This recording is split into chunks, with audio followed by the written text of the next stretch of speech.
ಎಲ್ಲರಿಗೂ ನಮಸ್ಕಾರ. ವಿಶ್ವಗುರು ಎಜುಕೇಶನ್ ಚಾನೆಲ್ಗೆ ಸ್ವಾಗತ. ಇದು 10ನೇ ತರಗತಿ ಗಣಿತ ಭಾಗ 2 ಹೊಸ ಪಠ್ಯಪುಸ್ತಕ. ಇದರಲ್ಲಿ ಅಧ್ಯಾಯ 9 ತ್ರಿಕೋನಮಿತಿಯ ಕೆಲವು ಅನ್ವಯಗಳು. ಇದರಲ್ಲಿ ನಾವು ಅಭ್ಯಾಸ 9.1 ಅನ್ನು ಈಗಾಗಲೇ ಬಿಡಿಸ್ತಾ ಇದ್ದೀವಿ. ಪ್ರಶ್ನೆ ಸಂಖ್ಯೆ 12ರವರೆಗೆ ಬಿಡಿಸಿದ್ದೇವೆ. ಆ ವಿಡಿಯೋಗಳನ್ನ ಯಾರೆಲ್ಲ ನೋಡಿಲ್ಲ ಹೋಗಿ ನೋಡಿಕೊಳ್ಳಿ. ಇವತ್ತು ನಾವು ಪ್ರಶ್ನೆ ಸಂಖ್ಯೆ 13ಅನ್ನು ಬಿಡಿಸೋಣ. ಸಮುದ್ರ ಮಟ್ಟದಿಂದ 75 ಮೀಟರ್ ಎತ್ತರದಲ್ಲಿರುವ ದೀಪಸ್ತಂಭವೊಂದರ ಮೇಲಿನಿಂದ 2 ಹಡಗುಗಳನ್ನು ನೋಡಿದಾಗ ಉಂಟಾದ ಅವನತ ಕೋನಗಳು ಕ್ರಮವಾಗಿ 30 ಡಿಗ್ರಿ ಮತ್ತು 45 ಡಿಗ್ರಿ ಆಗಿದೆ. ದೀಪಸ್ತಂಭದ ಒಂದೇ ಪಾರ್ಶ್ವದಲ್ಲಿ ಒಂದು ಹಡಗಿನ ಹಿಂದೆ ಮತ್ತೊಂದಿದ್ದರೆ 2 ಹಡಗುಗಳಿಗಿರುವ ದೂರವನ್ನು ಕಂಡುಹಿಡಿಯಿರಿ. ಯಾವ ರೀತಿ ಬಿಡಿಸೋದಂತೇಳಿ ನೋಡೋಣ. ಪ್ರಶ್ನೆಯಲ್ಲಿ ಕೊಟ್ಟಂತಹ ಮಾಹಿತಿಗೆ ಅನುಗುಣವಾಗಿ ಈ ರೀತಿ ಚಿತ್ರವನ್ನು ಬಿಡಿಸಿಕೊಂಡಿದ್ದೇನೆ. ಇದು ಸಮುದ್ರ ಮಟ್ಟ ಅಂತೇಳಿ ತಿಳ್ಕೊಳ್ಳೋಣ. ಇಲ್ಲಿ ಡಿ ಬಿಂದುವಿನಲ್ಲಿ ಒಂದು ಹಡಗಿದೆ, ಸಿ ಬಿಂದುವಿನಲ್ಲಿ ಒಂದು ಹಡಗಿದೆ. ಈ ಸಮುದ್ರ ಮಟ್ಟದಿಂದ ಒಂದು ದೀಪಸ್ತಂಭ ಎ ಬಿ ಇದೆ. ಈ ದೀಪಸ್ತಂಭದ ಎತ್ತರ 75 ಮೀಟರ್ ಇದೆ. ಈ ದೀಪಸ್ತಂಭದ ಮೇಲಿನಿಂದ ಡಿ ಸ್ಥಾನದಲ್ಲಿರುವ ಒಂದು ಹಡಗನ್ನು ನೋಡಿದಾಗ ಉಂಟಾದ ಅವನತ ಕೋನವು 30 ಡಿಗ್ರಿ ಆಗಿರುತ್ತದೆ. ಇಲ್ಲಿ ಎಯು ಕ್ಷಿತಿಜ ಮಟ್ಟವಾಗಿರುತ್ತದೆ. ಅದೇ ರೀತಿ ಈ ದೀಪಸ್ತಂಭದ ಮೇಲಿನಿಂದ ಸಿ ಸ್ಥಾನದಲ್ಲಿರುವ ಹಡಗನ್ನು ನೋಡಿದಾಗ ಉಂಟಾದ ಅವನತ ಕೋನವು 45 ಡಿಗ್ರಿ ಆಗಿರುತ್ತದೆ. ಇಲ್ಲಿ 2 ಪರ್ಯಾಯ ಕೋನಗಳು ಏರ್ಪಟ್ಟಿವೆ. ಕೋನ E A D equal to ಎಷ್ಟಿದೆ? 30 ಡಿಗ್ರಿ ಇದೆ. ಈಕ್ವಲ್ ಟು ಕೋನ ಎ ಡಿ ಬಿ ಎಷ್ಟಾಗುತ್ತೆ? 30 ಡಿಗ್ರಿ ಆಗುತ್ತದೆ. ಅದೇ ರೀತಿ ಅಂದರೆ ಇವೆರಡು ಪರ್ಯಾಯ ಕೋನಗಳಾದವು. ಅದೇ ರೀತಿ ಇ ಎ ಸಿ ಕೋನವು 45 ಡಿಗ್ರಿ ಇದೆ.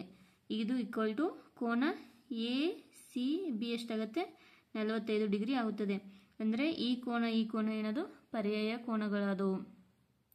ಇವಾಗ ನಾವು ಈ 2 ಹಡಗುಗಳಿಗಿರುವ ನಡುವಿನ ದೂರವನ್ನು ಕಂಡುಹಿಡಿಬೇಕಂದ್ರೆ ಸಿ ಡಿಯನ್ನು ಕಂಡುಹಿಡಿಬೇಕು.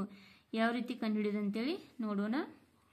ಇಲ್ಲಿ ದೀಪಸ್ತಂಭದ ಎತ್ತರ A B equal to 75 metre ಆಗಿದೆ. ಸಿ ಮತ್ತು ಡಿಗಳು 2 ಹಡಗುಗಳ ಸ್ಥಾನವಾಗಿದೆ. ತ್ರಿಭುಜ ಎ ಬಿ ಸಿ ಅಂದರೆ ತ್ರಿಭುಜ ಎ ಬಿ ಸಿಯಲ್ಲಿ ಟ್ಯಾನ್ 45 ಡಿಗ್ರಿ. ಟ್ಯಾನ್ ಥೀಟಾ ಅಂದ್ರೆ ಏನು? ಅಭಿಮುಖ ಬಾಹು ಡಿವೈಡೆಡ್ ಬೈ ಪಾರ್ಶ್ವ ಬಾಹು. ಥೀಟಾ ಇಲ್ಲಿದೆ, ಹಾಗಾಗಿ ಇದು ಅಭಿಮುಖವಾಗುತ್ತದೆ, ಇದು ಪಾರ್ಶ್ವವಾಗುತ್ತದೆ. ಅಂದರೆ A B divided by B C ಆಗುತ್ತದೆ. ಅಂದರೆ ಇಲ್ಲಿ ನಾನು tan 45 degree equal to A B divided by B C ಅಂತೇಳಿ ಬರ್ಕೊಂಡಿನಿ. ಟ್ಯಾನ್ 45 ಡಿಗ್ರಿ ಅಂದರೆ 1 ಈಕ್ವಲ್ ಟು ಎ ಬಿ ಅಂದರೆ ಎಷ್ಟಿದೆ? 75 ಡಿವೈಡೆಡ್ ಬೈ ಬಿ ಸಿ. ಇದು ಓರೆ ಗುಣಾಕಾರ ಮಾಡಿದಾಗ B C equal to 75 metre ಆಗುತ್ತದೆ. ಅದೇ ಇವಾಗ ನಮಗೆ ಬಿ ಸಿ ಬೆಲೆ ಗೊತ್ತಾಯಿತು. ನೆಕ್ಸ್ಟು ತ್ರಿಭುಜ ಎ ಬಿ ಡಿಯಲ್ಲಿ ಅಂದರೆ ಈ ದೊಡ್ಡ ತ್ರಿಭುಜ ಎ ಬಿ ಡಿಯಲ್ಲಿ ಟ್ಯಾನ್ 30 ಡಿಗ್ರಿ ಈಕ್ವಲ್ ಟು ಅಂದರೆ ಇದು ಅಭಿಮುಖವಾಗುತ್ತೆ, ಇದು ಪಾರ್ಶ್ವಬಾಹು ಆಗುತ್ತದೆ. ಅಂದರೆ A B divided by B D. Tan 30 degree equal to A B divided by B D. Tan 30 degree ಅಂದರೆ 1/√3 ಈಕ್ವಲ್ ಟು ಎ ಬಿ ಅಂದರೆ ಎಷ್ಟಿದೆ? 75 ಡಿವೈಡೆಡ್ ಬೈ ಬಿ ಡಿ ಆಗುತ್ತದೆ. ಇದನ್ನ ಓರೆ ಗುಣಾಕಾರ ಮಾಡಿದಾಗ B D equal to 75√3 metre ಆಗುತ್ತದೆ.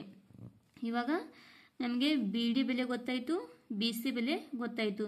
ಈ ಬಿ ಡಿದಲ್ಲಿ ಬಿ ಸಿ ಬೆಲೆ ಕಳೆದಾಗ ನಮಗೆ ಸಿ ಡಿ ಬೆಲೆ ಸಿಗುತ್ತದೆ. ಅಂದರೆ 2 ಹಡಗುಗಳ ನಡುವಿನ ದೂರ ಸಿಗುತ್ತದೆ. ಆದ್ದರಿಂದ 2 ಹಡಗುಗಳ ನಡುವಿನ ದೂರ C D equal to B D minus B C ಅಂತೇಳಿ ಬರ್ಕೊಂಡಿದ್ದೀನಿ. ಬಿ ಡಿ ಅಂದರೆ ಎಷ್ಟು ಬಂದಿದೆ?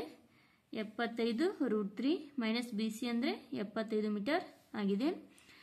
ಇಲ್ಲಿ 75 ಹೊರಗಡೆ ತೆಗೆದೀನಿ. ನೆಕ್ಸ್ಟ್ ಏನು ಉಳಿತೈತಿ? √3 ಮೈನಸ್ 1 ಆಗುತ್ತದೆ. ಅಂದರೆ C D equal to 75 into bracket √3 minus 1 metre ಆಗುತ್ತದೆ. ಆದ್ದರಿಂದ ಸಿ ಮತ್ತು ಡಿ ಹಡಗುಗಳ ನಡುವಿನ ದೂರ 75 ಇಂಟು ಬ್ರಾಕೆಟ್ √3 ಮೈನಸ್ 1 ಮೀಟರ್ ಆಗುತ್ತದೆ. ಇಲ್ಲಿಗೆ ಪ್ರಶ್ನೆ ಸಂಖ್ಯೆ 13 ಮುಕ್ತಾಯವಾಯಿತು. ಇಲ್ಲಿಗೆ ಈ ವಿಡಿಯೋನ ಸ್ಟಾಪ್ ಮಾಡೋಣ. ಈ ವಿಡಿಯೋ ನಿಮಗೆಲ್ಲ ಇಷ್ಟ ಆದರೆ ನಿಮ್ಮ ಫ್ರೆಂಡ್ಸ್ಗೆಲ್ಲ ಶೇರ್ ಮಾಡಿ, ಲೈಕ್ ಮಾಡಿ, ಸಬ್ಸ್ಕ್ರೈಬ್ ಮಾಡಿ. Thank you all.